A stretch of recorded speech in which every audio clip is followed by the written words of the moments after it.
Natumai mko vipoa. Karibu sana kwa uchambuzi wa Gumzo News TV, ambapo hii serikali ya Kenya Kwanza tangu ichaguliwe miaka 2.5 iliyopita, William Ruto amepitia changamoto nyingi zaidi, na imekuja ikaonekana hii serikali imeweza kupoteza umaarufu, na ni serikali yenye imeweza kupoteza umaarufu kwa muda mfupi sana kwa historia ya Kenya ukilinganisha na serikali zingine zenye zimepita. Kwa sababu gani imepoteza umaarufu? Ni kwa sababu William Ruto before achaguliwe kwa campaign aliahidi mambo mazuri, akaweza kutoa zile sera zenye zinaguza mwananchi wa kawaida, na wananchi walifikiria labda William Ruto sasa huyo ndio mwenye atakuja alete mageuzi kwa shida zao, kama ni za mama mboga, mtu wa bodaboda, yule mtu wa chini.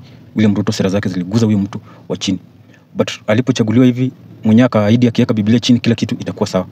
But jinsi muda umekuwa ukisonga, imeonekana kuwa William Ruto ameshindwa na kazi. Ndiposa Wakenya wengi wamekuwa wakisema William Ruto must go na kadhalika na kadhalika. So kujaribu kuangalia mambo kama hayo, serikali hii ya Kenya Kwanza then imelose hiyo umaarufu hapa Kenya. So kutokana na hiyo, William Ruto ameanzisha ile kampeni yake, ambapo ameanza kampeni mapema, na next week on Tuesday atakuwa akielekea Mount Kenya. Mount Kenya hajaonekana huko kwa muda wa miezi 6 sasa. Mara ya mwisho William Ruto kuonekana Mount Kenya ilikuwa pale Embu, na tuliona yaliyotokea pale, ambapo aliposimama tu na kuanza speech yake, watu waliweza kusimama na kuondoka na kumwacha akijiongelesha peke yake pale. So Mount Kenya imekuwa very hostile kwake, na si tu yeye peke yake, hata wale viongozi na wabunge wa Kenya Kwanza wamekuwa na wakati mgumu kuaddress wakaji wao pale Mount Kenya. Na hiyo tu imetokea baada ya William Ruto kuweza kuweka mikakati na kuweza kuhakikisha wameweza kumimpeach Rigathi Gachagua. So baada ya Rigathi Gachagua kuondoka serikalini, hapo ndio William Ruto aliweza kufunguliwa uchi wake. Baada ya hapo akaenda akapatana na Raila Odinga ili kuweza kujaribu kusimamisha hii serikali. But kando na hiyo yote, tumeona vile amebambanya hapa na pale, tumeona vile amekuwa reshuffle cabinet yake kila mara, ishara kuonesha kuwa hii serikali mpaka saizi baada ya Raila Odinga kuingilia, inaonekana bado hii serikali ijaweza kuwa strong ama ijaweza kuwa stabilized. So kutokana na hayo yote, tunataka tuweze kuangalia hiyo safari yake yenye atakuwa akifunga on Tuesday na kuelekea Mount Kenya. Kumbuka anaenda huko baada ya Rigathi Gachagua kuweza kuwa impeached. Tumeona Ndindi Nyoro wameweza kumtoa kwa ile kukuwa mwenyekiti wa kamati ya budget, ameweza kuondolewa hii wiki yenye imeisha. Pia vile vile tumeona Muturi wameweza kumfuta kazi Muturi baada ya kuweza kuambia William Ruto ni muda mwafaka wa kuweza kusimamisha utekaji nyara ambao umekuwa ukiendelea na mauaji yenye imekuwa ikiendelea. So William Ruto atakuwa akienda pale Mount Kenya kuweza kujipima nguvu na kuweza kuona kama bado yuko na support pale Mount Kenya ama hapana. So anapoelekea Mount Kenya, hapo ndio itakuwa ikidetermine siasa zake za hiyo siku na kuendelea, kama bado atakuwa na support Mount Kenya ama atakuwa na support Mount Kenya. So perception yenye ataweza kumpokea pale Mount Kenya ndio itakuwa ikidetermine siasa za William Ruto Mount Kenya, ambapo vile atapokelewa ndio atakuwa gauge akiona atakuwa bado mwenye kurudi huko ama itabidi aangalie zile maeneo zingine zenye alikuwa ameanzisha harakati ya kutafuta kura maeneo mengine, kwa sababu hii safari yote ni kujaribu kupata support tena bado ya 2027. Ndiposa kwa video tunataka tuangalie hiyo safari yote yenye atakuwa akianzisha Mount Kenya on Tuesday. Itaweza kuwa labda mara yako ya kwanza kutazama hii video ama hii channel na hujaweza kusubscribe, please na kuomba take your time, subscribe, watch hii video hadi mwisho, na kikubwa zaidi na kuomba uweze kulike. Unapofanya haya yote, njia moja ya kusupport hii channel. So tukijaribu kuangalia hii jinsi nimekuwa nikieleza, ambapo tumeona William Ruto vile amekuwa akibambanya hapa na pale. Tumeona William Ruto ana point, after kwa point ana fire, after kufire anakuja ana recycle. Tumeona vile amekuwa akirecycle hawa maviongozi wenye wamekataliwa na Wakenya kwa ballot. Tumeona vile amekuwa akifanya appointment hapa na pale. Yote hiyo ni kujaribu kusimamisha hii serikali yake. So William Ruto on Tuesday, William Ruto safari yake ya kwanza atakuwa akitua pale Laikipia County. Hapo ndio atakuwa akianzisha safari yake Laikipia, kwenda kujaribu kuona vile wana Laikipia wanaendelea na kujaribu kulaunch miradi hapa na pale. Baada ya hapo ataelekea Nyeri County, ambapo Nyeri ni kwa Rigathi Gachagua, atakuwa akielekea pale kwa Rigathi Gachagua. Then on Wednesday, kumbuka Tuesday ni tarehe moja siku ya Falling Day. So sijui bona aliamua safari yake itaanza siku ya Falling Day tarehe 1 hiyo, kama vile nimesema atakuwa Laikipia, then aelekee Nyeri. Then on Wednesday tarehe 2 atakuwa akielekea Meru County, then aelekee Kirinyaga County. Then on Thursday tarehe 3 atakuwa akienda Nyandarua County, then after hapo atakuwa akielekea Murang'a County. Then on Friday tarehe 4 atakuwa akifunga safari yake, ama atakuwa akifungia Tharaka Nithi County, huko ni kwa Kithure Kindiki, ambapo atakuwa akifunganya safari yake sasa na kurudi Nairobi baada hiyo kukamilisha hiyo tour yake kule Mount Kenya. Kumbuka huko Tharaka Nithi penye atakuwa akielekea ndio kwa Kindiki, na huko ndio bado aliweza kuchagua nani yule? Aliweza kuchagua yule MP, alikuwa anaitwa nani? Alikuwa anaitwa Ruku. Geoffrey Ruku. So Geoffrey Ruku ndiye atakuwa kimrithi Justin Muturi. Ruku ndiye atakuwa kimrithi Justin Muturi kwa hiyo public and service, kwa hiyo docket ya service, public service. So Ruku ndiye atakuwa akimrithi kwa hiyo nafasi. Kumbuka sasa, kumaanisha pale kwa eneo bunge la huyo mbunge Ruku kutakuwa uko na by election.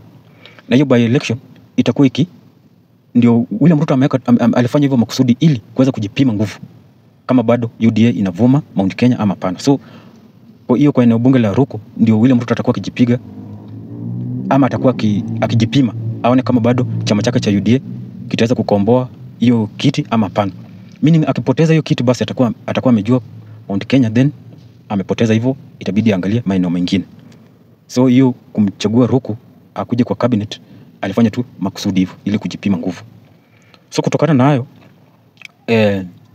mimi nataka tu kueleza watu wa Mount Kenya, William Ruto anapojiandaa kukuja pale Mount Kenya, then watu wa Mount Kenya inafaa wawe makini na wajaribu kubehave.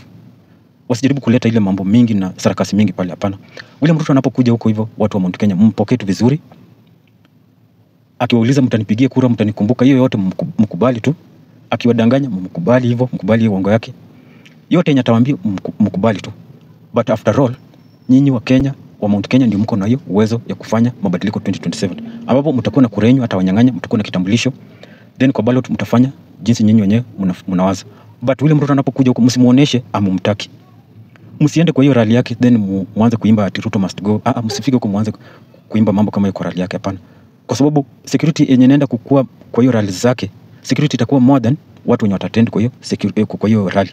Security itakuwa very high. Na yoyote yule mwenye atajaribu tu kusema Ruto must go na kuanza kuheckle, then muwe tayari kupokea kichapo cha umbwa kwa hiyo rally. Kwa sababu William Ruto atakuwa na security ya hali ya juu kwa hiyo rally yake. Isitoshe pia William Ruto atakuwa akitegemea kiongozi aliyekuwa kiongozi wa Mungiki, Maina Njenga. Maina Njenga ndio atakuwa mobilize ground, atakuwa mobilize watu wakuja kwa hizo rally zake zote zenye atakuwa akianzia kwa Laikipia. Kumbuka kwa Laikipia ndio penye nani anatoka, Maina Njenga, mpaka yote mpaka Tharaka Nithi akimalizia huko. So na mnajua vile wale vijana wa Maina Njenga vile wana behave.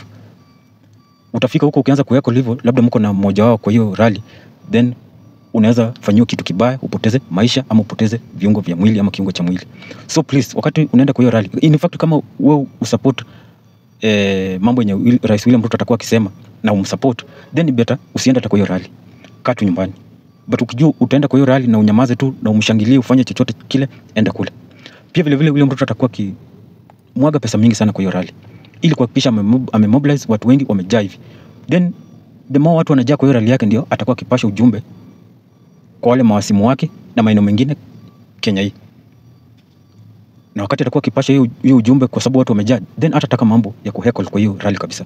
So ni vizuri kama unajali maisha yako, enda pale mshangilie, fanya chochote chenye anataka, but usijaribu kuheckle, usijaribu kusema William Ruto must go. No. Kama unajua utafanya hivyo, then better usiende kwa hiyo rally, kwa sababu William Ruto pia hapa anataka kupaint Mount Kenya kuwa ni wakabila wako selfish. Kwa sababu kuna mambo atakuwa akijaribu, atakuwa anakuja kuwatafuta maneno kule Mount Kenya. So ni better nyinyi mtegue trap yenye atakuwa amewawekea, kwa sababu ile mtu akikuja huko ni trap ametega. So ni vizuri mtegue hiyo mtego, mkaribishe tu vizuri, mshangilie, mfanye chochote chenye anataka, but msijaribu kuheckle. Kwa sababu pia vile William Ruto anajua akikuja Mount Kenya atakuwa akikuja kuzindua zile miradi za Rais William Ruto, miradi za Rais Uhuru Kenyatta. Pia vile miradi zile za magavana atakuwa akizindua huko. Ndipo sasa tumeona Ndindi Nyoro ameweza kutegua hiyo mitego ya William Ruto. Ndipo sasa William Ruto tumeona huyu Ndindi Nyoro last week ameweza kuenda kufungua ile ofisi ya county commissioner na ya chief camp ameweza kuzifungua hizo miradi. Tumeona ameweza kufungua miradi zile za shule kule. Kuna mabarabara CDF ya Kiaru ilikuwa imeanzisha na ikakamilisha. So tumeona Ndindi Nyoro hii wiki yote, hizi wiki mbili zimepita, amekuwa akijaribu kufungua hizo miradi zote.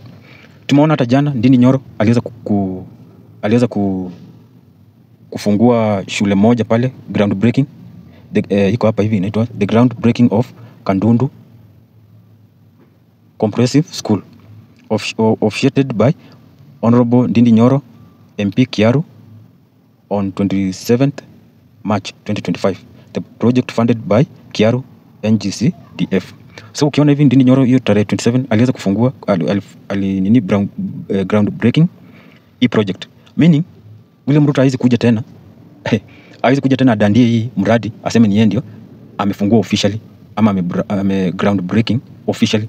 Hiyo tayari Ndindi Nyoro amemkata mbele, meaning William Ruto akienda pale Murang'a, especially pale Kiaru constituency, hakuna vile miradi zote za Ndindi Nyoro ameweza kuzifungua. So hakuna vile William Ruto ataenda kudandia miradi za Ndindi Nyoro na aweze kuzifungua, hapana. Tayari hiyo wamefunga hiyo chapter. Ndindi Nyoro amekuwa mwakili akafunga hiyo chapter mapema. Sasa William Ruto ataenda mahali pengine tu na kudandia miradi za watu wengine, but kwa Ndindi Nyoro hapa itakuwa ni vigumu. So ni vizuri hata kama mnajua hizi miradi zilikuwa za senator ama MP ama governor ama women rep na William Ruto amekuja kuzidandia, then ni vizuri tu mnyamaze, afanye chochote chenye anataka kufanya aende, then after akienda ndio mnaweza sasa kuja kumkosoa, but msikosoe yeye akiwa pale, kwa sababu mkijaribu tu, William Ruto amejipanga na ako tayari kupaka tope watu wa Mount Kenya. So ni vizuri mruke hiyo trap mapema, kwa sababu tumeona hata saizi vile CDF wa KDF military, taarifa yenye ameweza kutoa siku ya jana yeye na ule mkubwa wa NIS Nurdin Haji, ambapo wameweza kusema hii mtindo yenye Wakenya wameanza kusema Ruto must go ni mtindo yenye inafaa ifuate katiba na sheria za Kenya. So ukijaribu kuona onyo yenye hao wameweza kutoa, then dirisha tosha kuwa hii chati yenye Wakenya wameanzisha Ruto must go, then inaonekana imeguza mpaka security agencies. So kumaanisha nyinyi kama mtaenda pale mwanze kusema hiyo Ruto must go, then mtapokea kichapo sana. So ni vizuri msiende hiyo Ruto, wacha ongea yake aende, akienda basi ndio mtarudi mrudi kwa msimamo wenu, kwa sababu tunaona kama tayari hiyo Ruto must go imeanza kumpea kiwewe. Wenda William Ruto hata asimalize, wenda William Ruto asifike 2027. Ikikuwa bahati afike 2027, then bado hii Ruto must go itafika mpaka kwa ballot, na hapo ndio mtakuwa na nafasi ya nyinyi kufanya uamuzi yenye mnataka, but msifanye hiyo uamuzi kwa rally ya Rais William Ruto, kwa sababu mambo inaweza kuturn na kuwe na vurugu kwa hiyo rally, na hiyo vurugu ndio Rais William Ruto anataka. Ndiposa atawapaka tope aseme vile nyinyi mlimkataa, vile nyinyi wa kabila, vile mko selfish, vile sijui Rigathi Gachagua amewafanya nini. So ni vizuri William Ruto akuja afanye mambo yake yote hizo siku 4 zenye atakuja amaliza aende. Baada hapo nyinyi mrudi kwa Rigathi Gachagua, baada hapo mrudi kwa mrengo yenye mna support, but msimuoneshe tu hadharani amumtaki. Wacha ya kuja pashi ujumbe yenye anataka, but mwisho tumejua kuwa umati hauwezi kuwa converted to votes. Mara mingi ikifika kwa ballot mwananchi anafanya vile yeye anataka. So hiyo ndio ujumbe niko nayo kwa watu wa Mount Kenya.